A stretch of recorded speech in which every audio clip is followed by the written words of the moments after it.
Sige Basta ko. mademorya ko na bayaw. Ako di rin na. Ako di ko na memoryado itong nga preamble. Diri koneksyon nila kung Ah, sige, sige. Mamang kaiya na balik na in eskwela. Sige tayo, Umi. Mamamati ako. Nasi nga. Preamble, we the sovereign Filipino people, Kadadati. imploring the aids of divine providence to ordain and promulgate this ano yan? Oh. Siya daw kay. Pero okay na.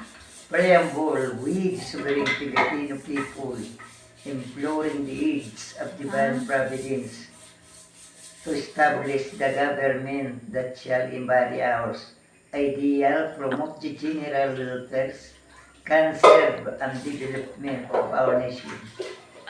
Our posterity, the blessing of democracy under a regime of justice, peace, equality, to ordain and promulgate this constitution. Asya man lang itong kamot ko na siya pa itong. Ay siya na, kadadati na tayo, Umi. Eh, basta man yung muli ako, walito. Ako ito, direk ito maaram.